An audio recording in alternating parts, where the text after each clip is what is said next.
The interviewers are Michael Morrissey and Joseph D'Amato, with Daniel Maccarone on the camera. What is your full name? Charles F., as in Francis, Mansfield, Jr. Where and when were you born? I was born in Brooklyn, New York on April 10th, 1945. What was your pre-service education? Chaminade High School, Mineola, New York, and the College of the Holy Cross in Worcester, Massachusetts. If you want my grammar schools, I went to Our Lady Help of Christians School in Brooklyn for a short period of time, and I graduated from St. Anne's School in Garden City. What occupation were you in before your service?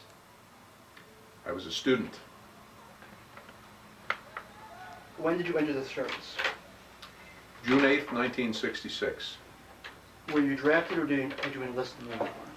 No, neither actually. I was, during my time as a student at Holy Cross, I served in the Navy ROTC, and one of the options one had as a midshipman was to take what was called the Marine Corps option starting in junior year of college. The Marine option meant that instead of being commissioned as a naval ensign upon graduation from college, I would be commissioned as a second lieutenant in the Marine Corps, and that's what I did. Why did you pick the Marine Corps option? First and foremost, I really didn't like life aboard ship. I found it kind of cramped. It's not exactly that I was claustrophobic, nor did I ever get seasick, but frankly, I decided that the Navy was not my cup of tea, and when I learned about the Marine Corps option, I said, that's for me. And at the time I signed up, I guess it was the end of 1964, and anyone who faced Marine Corps service in those days didn't have a lot of worries, frankly. But of course, not long after that, the whole Vietnam episode began. Where did you receive your basic training?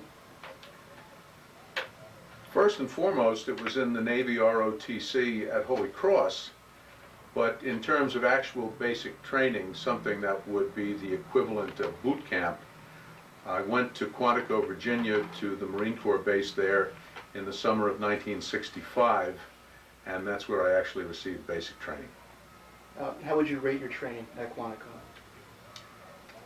Rigorous, occasionally grueling, and often humorous, but all in all extremely effective.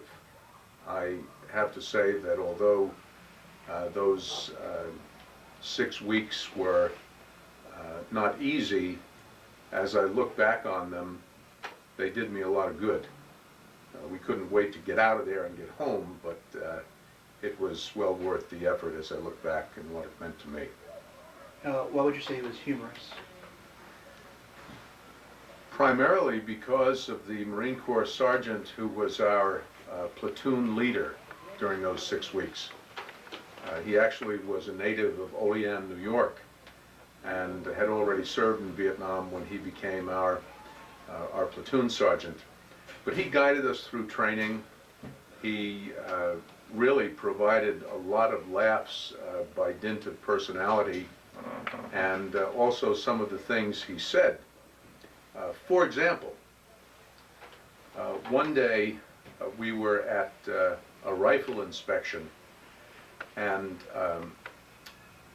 when Marines inspect rifles, they really do it up big.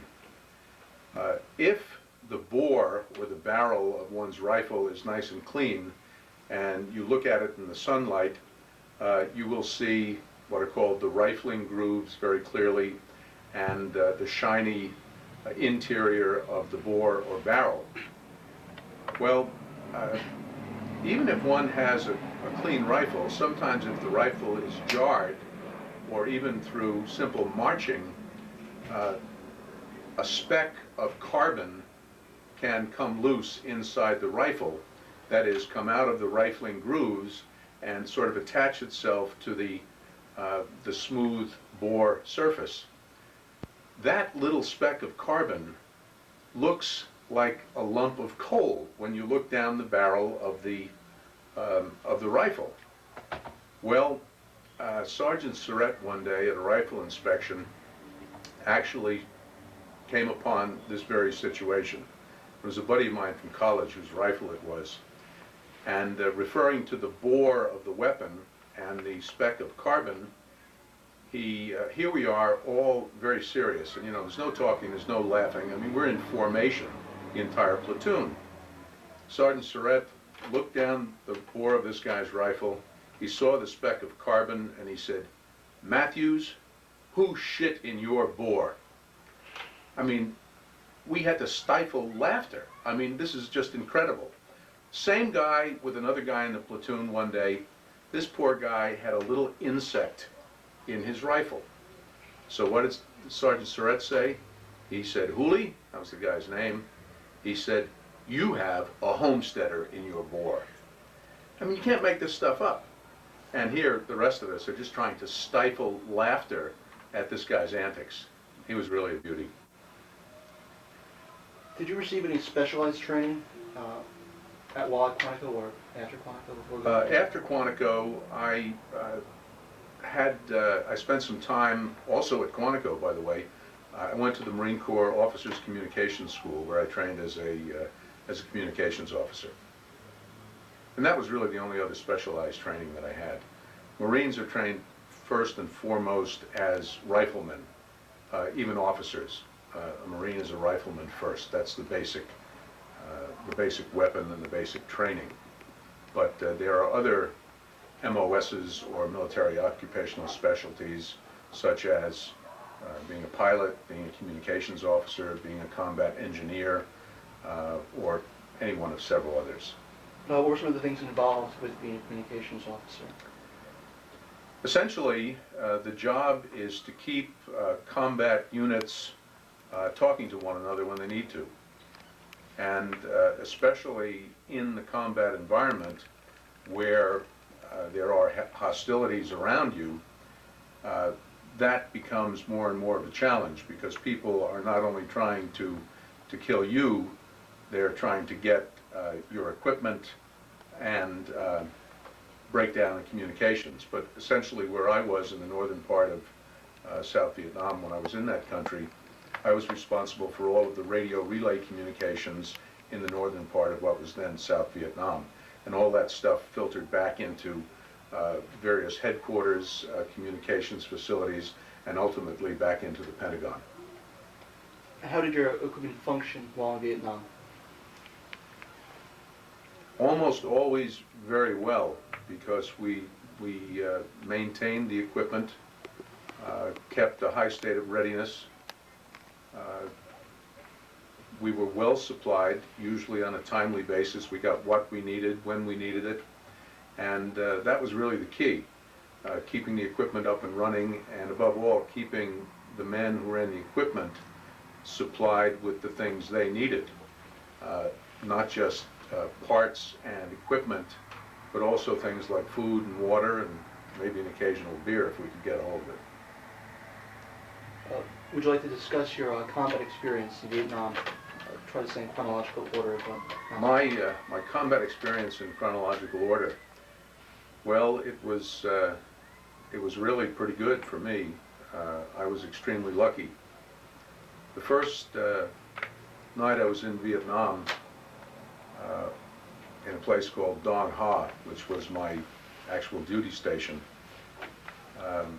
I met with a Marine Corps colonel who told me that if I wanted to, I could go out into the bush right away. But he said, "I have a bunch of your friends who came into town yesterday, and I've got them out there running rifle companies and rifle platoons." He said, "Your second option is that you and I go and have a meal and a beer." Well, I thought about that, and there was part of me that said, I've been trained to be a combat Marine, maybe I should go out there right away. Then I thought about my wife and my 3-month-old son back in the States, and I said, That meal and beer sound pretty good to me, so I think I'll take that. The next day, the colonel assigned me to the radio relay platoon in Dong Ha. And as a result, I spent most of the next year working in that platoon. I didn't run it at first, but the fellow who was running it when I got there was due to go back to the States, and I took over when he left. But my job, I had 100 Marines, half of whom were at the Dong Ha combat base. The other half of them were strung out at various combat outposts, starting from the China Sea on the east and going along the demilitarized zone toward the west and over toward the Laotian border. My responsibility again was to keep communications up and running, and secondly to keep my Marines fed and fortified, not only with food but with ammunition, and also make sure that they were well looked after. I spent about half my time while I was in Vietnam in Dong Ha, and the other half out at various combat outposts with my men. Now, as far as combat experience, most of the combat experience I was involved in involved people shooting at me. In other words, there were a couple of sniper incidents. I had the Dong Ha combat base, particularly in the summer of 1968, was bombarded by enemy artillery every evening, starting at about 6 o'clock. I never quite understood why the North Vietnamese didn't occasionally use the element of surprise, because we could almost set our watches by when they started bombarding us. So we'd get into a bunker and wait until the all clear was sounded, and then we'd go about our business. There were a few incidents there where I was uncomfortable. I was never wounded, so I was very fortunate in that respect. One incident which is humorous, were it not for the fact that it could have been deadly, goes back to May of 1969. I had to travel, and we traveled by jeep for the most part, although occasionally I went by helicopter. But we had to travel, I had to go from Dong Ha, about 5 miles south, to Quang Tri, where my battalion's headquarters was located. The general in charge of the 3rd Marine Division, to which I was attached, had ordered all Marine Corps officers to assign a driver. In other words, we officers were no longer permitted to drive jeeps, which disappointed me, because I liked driving the jeep, and you know, it was convenient to jump in a jeep and go where I had to go when I had to go there. So anyway, I assigned this young guy. His name was Schrader. He was a young, blonde, 19-year-old corporal from California, whom I pressed into service as my driver. He was very close to returning to the States. He was short, as we call it, not in stature or height, but in other words, the end of his tour of duty in Vietnam was near, and we call those guys short, or short-timers. So I asked Schrader to drive me down to Quang Tri, which he did. We got there, I took care of what I had to do, and then it was time to return to Dong Ha. Again, it's about a 5-mile ride between Dong Ha and Quang Tri. When we went into Quang Tri, it was the normal pattern of activity. The farmers were out in their fields, the women were in the rice paddies, the water buffalo were out there on the landscape. It was the normal type of activity you would see in Vietnam in the mid-morning. By the time we left Quang Tri, which I would say was only an hour after we got there, when we left the village gates, the entire scene had changed, which meant that the enemy was in the area and an attack was likely, if not imminent. No people, everything was quiet, everyone who was out there before was gone. So I decided, well, we'll go. We started back on the road when the first mortar round hit. Now, a mortar is basically a small portable artillery piece, and they're very flexible. You know, a man can pick up the pieces of a mortar and move them around and use them to support the infantry. In any case, the first mortar round hit behind us, and then another one hit, and a third and a fourth, perhaps 15 in all. There was an enemy mortarman probably 200 yards or so off to our right, and which would be to the east, and he was so skilled, he was able literally to walk these mortar rounds down the road behind our Jeep. The Jeep was hit, but only with some shrapnel, and it didn't sustain any minor damage. We didn't lose a tire or didn't lose the Jeep, happily. But we gradually got to a point where we had gotten beyond the mortarman's range. Now, the Jeeps in those days could only do about 40 miles per hour, but we had this thing going as fast as we could, going down a bumpy dirt road. We made it back to Dong Ha, and we made it safely, and we were unscathed. But young Corporal Schrader said to me, he said, "Sir, the next time that you need someone to drive you somewhere, could you ask someone else?" And I said, "No problem." But all in all, I was extremely lucky. As I said, I never got wounded. I had a good job, and I always had plenty of Marines around me.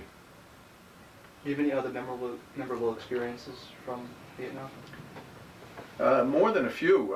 I've written a 400-page book about, it's really a memoir, and most of it is, I would say a good half of it has to do with my service in the Marine Corps or in Vietnam directly or indirectly. So I have a lot of very memorable experiences. Perhaps the first memorable one was just leaving home.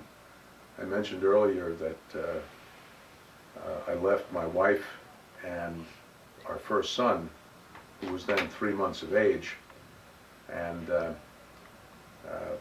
went away. I was 23 years of age at the time, and that was a difficult thing to do, you know, just to pick up and go and know you were going to be away for a year or so, and perhaps not make it back. So it was a time in my life when, you know, I think I first appreciated what was most important in my own life, and just to do the best job I could and hopefully get back. That was one thing. There were many others that are memorable, particularly some of the people I served with. They might not have received medals or anything, but some of them were downright heroic in what they did. A couple of my college friends also were noteworthy for what they accomplished. Both of them were helicopter pilots in the Marine Corps in Vietnam. They saw a lot of action, came back with holes in their helicopters from enemy gunfire, and yet they made it back. But I think it was the individual Marines who were the greatest story of that period of time. Did you yourself receive any medals or citations? I did. None of them awfully significant. The most, I guess, significant decoration I received was the Navy and Marine Corps Achievement Medal. That was for my service in Vietnam, and I was awarded that with the Combat V, which indicated I had served in combat. Some of the other medals were, I received the Combat Action Ribbon. Again, that's just a basic designation that you served in combat. I received the Vietnam Service Medal, which means I served in Vietnam for some period of time, and the the Vietnam Campaign Medal, which means I was involved in specific military campaigns while assigned to Vietnam. And then there was a medal that just about everybody received, and that was called the National Defense Service Ribbon. That means if you served in the military during a time when the nation was at war or in conflict, you got that. So even if one were assigned to an office in Midtown Manhattan, you'd still get that. It didn't matter that you didn't go to Vietnam. How did you keep in touch with those at home? I kept in touch with those at home primarily through the mail. I wrote letters whenever I could. In fact, my wife and I corresponded almost daily. We also were able to use, through some of the then modern communications, what was called a phone patch technique. And it was pretty primitive compared to what's available today. But once a month I was able to call my wife, and we would set the time. You know, I would tell her, look, I'm going to call at 8 p.m. your time on Saturday, January 5th, or whatever it was, so she would know that a call would be coming. But it was so primitive that you would have to speak and then say over, and then the other party would speak and say over. So you were kind of back and forth, and the quality of the sound was not very good. There were times it didn't even sound like my wife's voice, but I knew it was she, and she knew it was me on the other end, so it was something to look forward to. But letters were really the primary means of communication. What can you tell us about the tiger? The tiger. The tiger story is a great story that my grandchildren insist on hearing every time I'm with them. I was the officer of the day, and this was a duty that every officer had monthly. And when you're the officer of the day, that means that you had certain duties around the clock, 24 hours. There was no sleep involved. You had overall responsibility for 24 hours. And one night, one of my troops, I think it was 2 or 3 o'clock in the morning, one of my troops, a young Marine, came running in to where I was. And he was clad only in his underdrawers, or skivvies as we call them. And he had a look of stark terror on his face. As I recall, his name was Sharky, and I said, Sharky, what's the matter? And the poor guy was so frightened he could hardly speak. He said, Lieutenant, he said, I was lying in my rack, the rack being the bed. We had just built some wooden huts for these guys, so they didn't have to live in tents anymore. So and we called them hooches. He said, Lieutenant, I rolled over on my rack when I was in the hooch, and as I turned over, I opened my eyes, and there, standing right next to me, staring me in the face, was a tiger. So my reaction was, wow.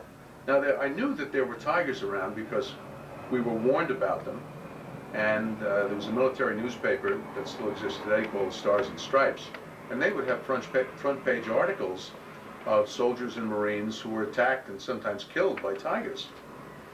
So my first reaction was surprise, but on the other hand, I thought, you know, this poor kid looks so scared, we may have a tiger on our hands. So I walked with him back to where he'd been sleeping. It was a monsoon season. There was mud everywhere. And as I opened the screen door of his hooch, and we turned on the light, I could see that there were large, muddy paw prints on the deck or floor of the hooch. And they looked like cat paws, but they were huge. So I said to myself, you know, it looks like there was a big cat or some big animal in this little building not too long ago. And the paw prints led right across the floor, past this guy's bed, and went out the door. And the tiger obviously just pushed the screen door open at the other end of the hooch and disappeared. But out there, in the mud outside that door, there were more paw prints that led away. We decided we'd organize a little tiger hunt. So we put together a patrol, and it's amazing, you know, patrols, Marines go on patrols all the time, but they don't really like to go on patrols because you can get killed. But the enthusiasm for the tiger hunt was extraordinary. We had, I'm going to say there were about 8 of us, maybe 10 tops. But here we were, I mean, we were really loaded with ammunition and equipment. Knives, pistols, rifles. We even had an M79 Grenade Launcher, which is, you know, looks like a sawed-off shotgun. It's, I guess, about that long. And it has a grenade, not a traditional hand grenade that you see where you pull the pin and you throw the grenade, but the grenade that it fires is actually shaped like a large fat bullet that you put in there and you fire like a bullet would go, and it can do some damage. Well, my thought, I was leading the patrol, and I thought, maybe I'll get a tiger skin out of this, you know, wouldn't that be an interesting trophy? Well, here we were in the middle of the night, slogging through the mud, following these paw prints. We had flashlights, of course, so we could discern the tiger's tracks, and we followed them. We must have been out for, I don't know, an hour or two, but it was a significant period of time. And the paw prints ended at the edge of a small pond that was probably just there because it was monsoon and it was a puddle that got to be the size of a pond. But at the edge of that pond, these paw prints ended. There were no paw prints left or right, so it seemed that the animal may have gone into the water. We continued looking. We went around the pond and looked on the other side. We lost the animal's tracks, and that was the end of the tiger hunt and the end of the tiger story. What was food like, and what were supplies like? What was food like and what was supplies? The food actually, much of the time, was very good, especially in Dong Ha. Because the Marines, Dong Ha was the last major American base before North Vietnam. And the 3rd Marine Division was headquartered there. So when you have all of those people and all of that equipment in a centralized area, you usually have the benefit of some people who have the means to cook decent meals. So we did. We had good food. We had 3 meals a day, and I don't think too many people complained about it. The reason they didn't is because if you were out in the bush, you weren't eating like that. You were eating what we called sea rations, and sea rations were okay, especially if you heated them, but not like regular food that's cooked more or less fresh. So I think those of us who got to eat fairly often in the mess hall in Dong Ha, we thought that was great. On the other hand, if we were out in the field, we got to eat every day. I mean, we didn't miss any meals, which was a very good thing. That was not bad at all. Supplies. I wasn't a supply officer, but it seemed to me that to do my job, I got most of the things I needed when I needed them. So the Marine Corps supply system worked well, at least during the time I was in Vietnam. The one commodity that was hard to get was beer, especially Budweiser beer. More often than not, when we were able to obtain beer, it was warm Schlitz beer, which was all right, but most of the guys preferred Budweiser. So I really tried to get Budweiser for my troops, and if I could somehow commandeer some ice and chill it for them, that was a special treat. All in all, the supply system worked for us. Did you have any relationships with any of the South Vietnamese soldiers or Vietnamese population in general? None to speak of.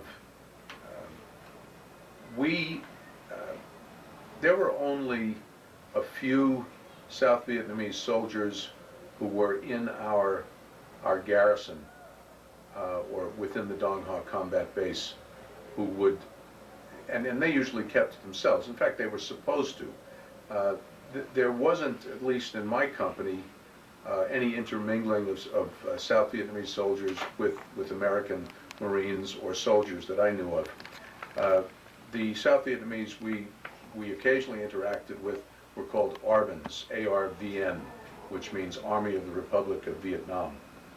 But it was really very little. The only other people with whom we came in contact were a barber who was on our base to cut Marines' hair, and there were occasionally women who came in to clean and do things that the Marines weren't supposed to do.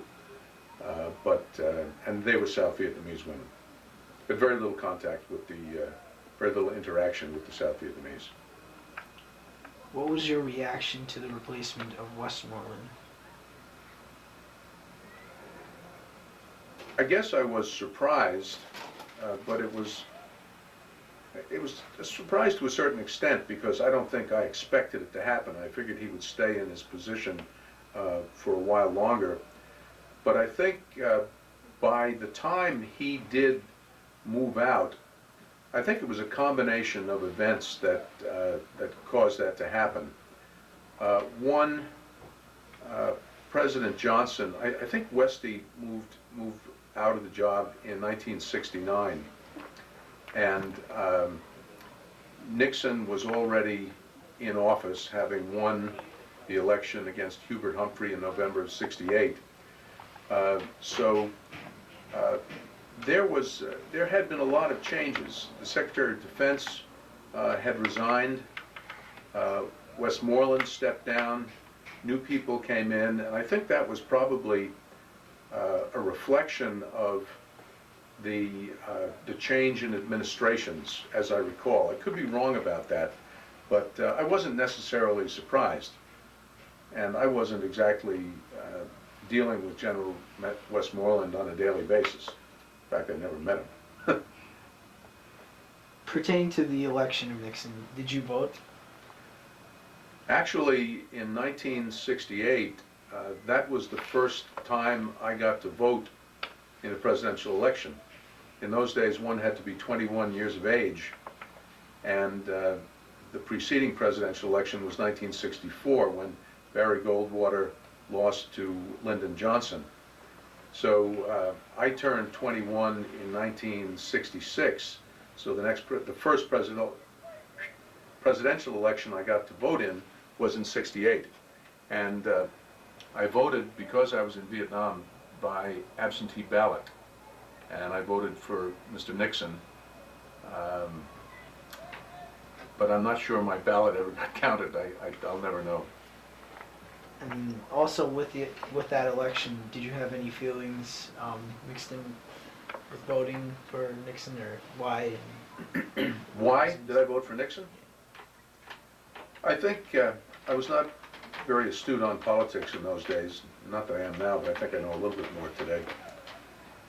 But I had seen what had happened under the Democratic administrations prior to 1968. In other words, President Kennedy and President Johnson. Kennedy was the real reason Vietnam blew up. Now, some people will say to you and to me, well, wait just a minute, there were advisors in Vietnam under President Eisenhower. Well, I just learned this last year when I was researching for my book, but President Eisenhower actually sat down with President Kennedy and said, look, you don't need to send a bunch of troops to Vietnam, but what you do need to do is get people to interdict the Ho Chi Minh Trail, which was named after the North Vietnamese leader and came into South Vietnam through Laos in basically the northwest corner of Vietnam. Kennedy ignored Eisenhower's advice and instead chose a path that put us on a collision course with war in South Vietnam. And I think that was most unfortunate. You had mentioned before that it was monsoon season, so did this climate and the terrain, how did it affect a battle? I would say that the monsoons,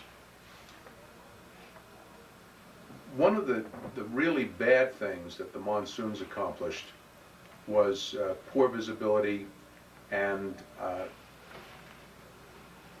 basically rendering ineffective the kind of close air support that Marines needed to do their job on the ground. And there are a number of aspects of close air support. For example, I mentioned two friends of mine earlier, not by name, but both of whom were helicopter pilots. One flew Hueys. There were two types of Hueys. One was called a slick, which means it didn't have any guns on it, and the other was a gunship, because it did have a lot of guns on it, a lot of firepower.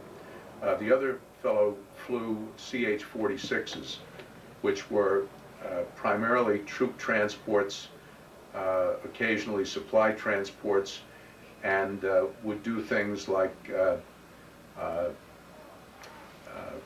reconnaissance, extractions, and also placing recon teams into remote areas. So when you had the kind of foul weather that came with the monsoons, the ability of air operations to be effective in supporting ground operations was significantly curtailed. How do you feel about the peace movement? Well, I'll start by saying I'm all for peace. Everybody wants peace. Are you referring to the peace movement in the years of the Vietnam War? Yes. The peace activists, I think, then were in many cases genuinely sincere, because they didn't, they felt it was inappropriate to be fighting someone else's battle. Many of them looked upon the Vietnam conflict as essentially a civil war, and for Americans to fight and die in such a conflict was inappropriate. Many of the peace marchers didn't want to go to Vietnam, and you know, having been there, I can't blame them. There's another view that says maybe we had a duty to go there. I felt a duty to go there, as much as I didn't want to go, because I had a lovely wife and a little son here. I did feel a duty to go there at that time. One story that is interesting, actually, that had me interact with some peace marchers occurred after I got home from Vietnam. I was working for a bank in New York City, and I was going to the New York University Graduate School of Business at night after work. In May of 1970, I went to school, and there was obviously a lot of activity going on, but I just got on the elevator in the building and went up to my classroom, where I found a note written on the blackboard, the green board actually, that said, exams and classes and exams canceled for the rest of the semester. All faculty and students encouraged to attend a rally up at the Washington Square campus of New York University. Well, on the one hand, I was dismayed, because I felt, you know, I've worked all semester and now I can't take an exam and I can't go to classes because people are out protesting. That's the bad news. The good news was that, hey, I'm going to go home early tonight. I'm going to get to see Mary Ann and my son. So that's great. As I was leaving the building, there was a young woman who happened to be in my class, and a young man whom I didn't know. He was really, he looked like the real, you know, hippie type guy. Long hair, ponytail, dressed in jeans and a tie-dye t-shirt, neither of which I think had been washed in several weeks. Really scrofulous looking, you know, unshaven. And to a guy who was in the Marine Corps, the guy looked like a bum, but anyway, he was doing his thing. So the young woman approached me and said, would you sign this, it was a protest, what do I want to say? Anyway, it was a list of names protesting the war. And I said, no thank you. I said, I don't sign petitions. That's the word I want. I don't sign petitions. So she said, well, I hope you'll join us at the peace rally up at New York University main campus. And I said, no, actually, I said, I'm going home to my wife and son. So I said goodnight, and I started to walk away. Here we are in the lobby of the school. And as I'm walking away, this young hippie guy screamed at me. He says, hey man, you want to go to Vietnam? He shouted at me. So I was a little annoyed, but I was polite, and but I went back to him, and I just stood in front of him. And I didn't get in his face by shouting or anything like that, but I said very softly to him, I said, do I want to go to Vietnam? I said, no, I've already been there. And this guy looked at me as if he were going to kill me. He was so angry with me. I thought he was going to hit me, but he didn't. And it's probably a good thing for both of us that he didn't. But anyway, that was one of my run-ins. You know, I don't fault the people, except those who protest war, except those who are disingenuous about it. I mean, I have friends, good friends of mine. One's a classmate of mine from Chaminade, who left the country because he didn't want to go to Vietnam. And he only came back when President Carter announced the amnesty. So I felt a sense of duty in going there.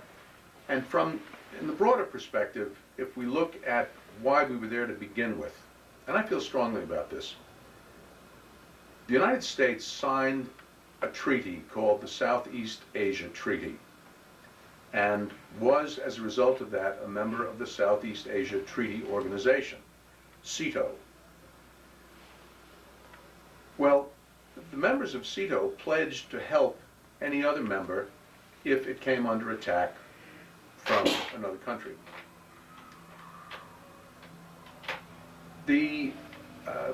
And that's the basic reason why we went to Vietnam. We lost the war, we lost far too many people, and I could go on probably for hours about that. I think one of the people who bears a lot of responsibility for what happened in Vietnam was Robert Mcnamara, who was the Secretary of Defense under President Kennedy and President Johnson. But Mcnamara believed as early as 1965, according to some of my research, that we should get out of Vietnam. And he's on record now, lo these many years later, saying that he believed President Kennedy would have gotten us out of Vietnam a lot sooner. So here's this guy essentially saying within the administrations he served, we should bring them all home. But he never said this until 1995 when he wrote a book about it. And he himself didn't resign from the Secretary of Defense position until, as I recall, 1968. That to me was unforgivable behavior. When you truly believe, on the one hand, that we can't win the war and we should bring our troops home, and you leave them there to get slaughtered, 58,000 strong, for so many more years. That's one of the things that I found intolerable. I also found while I was there that we felt as if we were fighting a war with one hand tied behind our back. I mean, there's no question about it that the United States had the wherewithal, the firepower, the military ability to shut North Vietnam down in a heartbeat. But we, for better or worse, fought the war on their terms. I think we fought it for worse on their terms. Do you feel that American involvement was completely justified in Vietnam? Justified. When you talk about involvement, I will say, I'll answer the question one way first, and that is, yes, as I just said, we were a member of the Southeast Asia Treaty Organization. Therefore, by signing on the dotted line, we made a commitment of our resources to help South Vietnam if it came under attack, which it did. That's why we went there. Now, if you ask me, should we have let it go so far as to lose 58,000 people? No. We should not have stayed as long as we did. The price was too high, far too high. You mentioned before that you worked for a bank when you returned home. What other occupations did you have? Well, I was a banker for about 20 years, mostly in New York City, but I also, one of the banks I worked for sent me to Paris and London, which was very nice. But since 1991, I've worked mostly for myself as a management consultant, although, as you may know, I work at Chaminade at least one day a week in the development office. Do you belong to any veterans organizations? I do not. And I've had a lot of men urge me to join veterans organizations. And I guess I'm not really a joiner per se. But no, I'm not a member of any veterans organizations. They do a lot of good. I respect them. I have had some interaction with some of them over the years, but I've never been a member. Have you attended any reunions? I assume you mean a reunion of Vietnam veterans? Yes, I have, but it's a very small group. I went to college with some fellows who are still very good friends of mine today, and we went through the ROTC at college. We took the Marine Corps option. We went through Marine Corps training in Quantico. We went through basic school, which is another form of basic training after you're made an officer. Then we all served in Vietnam. Many of us had overlapping tours of duty in Vietnam. So we share a very common bond of service and friendship, and we're also alumni of the same college. We get together every summer. The event has the innocuous name of The Gathering, but we tell a lot of stories. At this point in time, after about 34 years since we got home from Vietnam, some of the stories have been told more than once.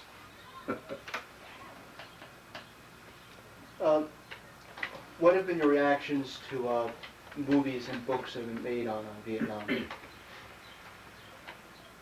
I can't describe all of the ones I've read or seen in terms of just one reaction. For example, there was a film back in the 80s, the name of which escapes me right now, but it starred Jane Fonda and John Voight. The whole message of the movie was that Vietnam veterans were, by definition, bad people who did bad things and who should feel guilty for what they did now that they're back in the United States. And suffice it to say that I don't accept that premise. I went to Vietnam out of a sense of duty, just as my father served in the Army Air Corps in the South Pacific during World War II. I think that some purpose was served in Vietnam. I've written about that.